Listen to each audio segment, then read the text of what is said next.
Assalamualaikum warahmatullahi wabarakatuh. Selamat pagi semuanya. Di sini kami akan mempresentasikan hasil kerja kelompok kami dalam bentuk podcast dikarenakan situasi dan kondisi yang tidak memungkinkan untuk mempresentasikannya secara langsung.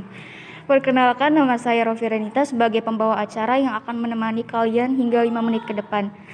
Karena ada pepatah mengatakan tak kenal maka tak sayang, jika sudah kenal maka tak boleh terlalu sayang, maka perkenalkanlah kelompok presentasi kami yang beranggotakan Saya Regina Oktaresa Permana Putri sebagai pembicara 1.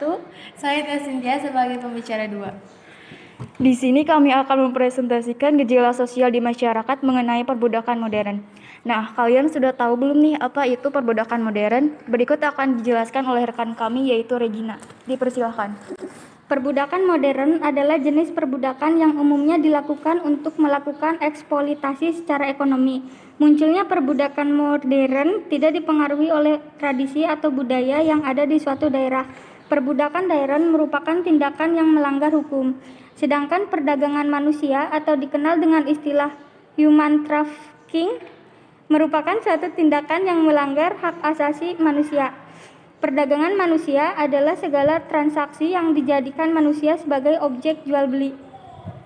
Nah, terjadinya perbudakan ini pasti ada beberapa faktor penyebabnya. Betul sekali. Bisa tolong kamu jelaskan, Regina, apa saja faktor-faktor tersebut? Baik, berikut beberapa faktor terjadinya perbudakan, yaitu yang pertama faktor ekonomi, yang kedua faktor ekologis, yang ketiga sosial budaya, yang keempat ketidakadaan kesetaraan gender, yang kelima faktor penegakan hukum. Perbudakan modern juga dapat menyebabkan terjadinya perdagangan manusia.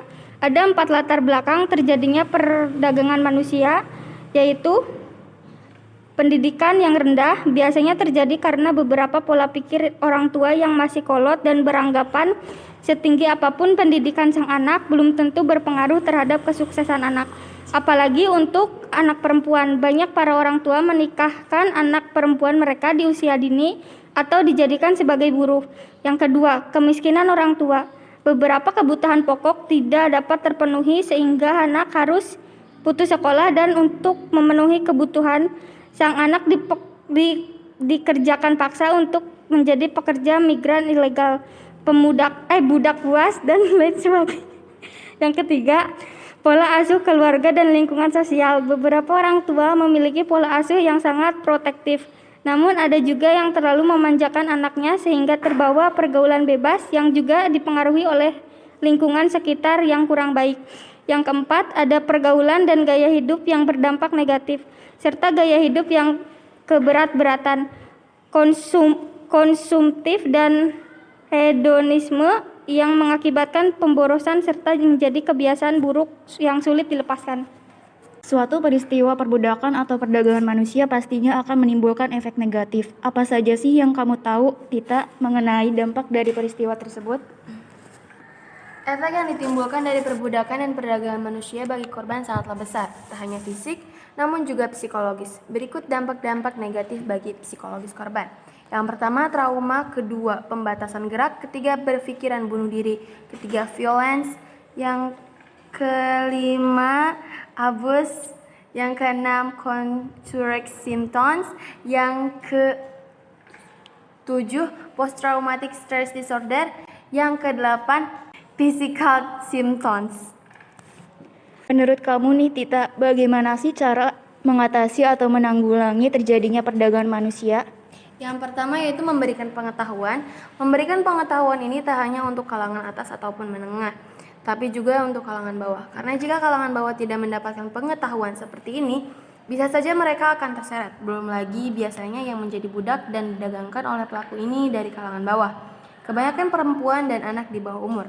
Maka dari itu memberikan pengetahuan ini jangan hanya untuk kalangan atas dan menengah. Yang kedua yaitu memberitahu orang lain. Saat kita mengetahui solusi dari masalah ini, hendaknya kita memberitahu orang lain, mengajak untuk terus berjaga-jaga dari luar. Selain itu, dengan cara ini korban perdagangan dan perbudakan modern akan mengurang. Yang ketiga, berperan aktif dalam mencegah. Hal ini bisa dilakukan dengan cara melaporkan kejadian yang kamu ketahui kepada pihak berwajib dan memberikan informasi kepada masyarakat, baik itu remaja, anak kecil, orang tua, dan juga lansia. Selain dengan cara melaporkan kepada pihak yang berwajib, bisa juga dengan cara memberikan edukasi kepada masyarakat lewat sosial media. Nah, kira-kira seperti itulah gambaran besar mengenai maraknya perbudakan modern di Indonesia maupun di negara besar lainnya yang sudah dideskripsikan oleh rekan-rekan saya. Sekian presentasi dari kami, mohon maaf jika ada kesalahan karena kesempurnaan itu judul lagu Rizky Febian. Serta mohon maaf bila suara kami kurang jelas atau tidak bisa dimengerti seperti hubungan kalian dengan dia. Hidup kesepian tanpa kekasih. Cukup sekian dan terima kasih. Wassalamualaikum warahmatullahi wabarakatuh.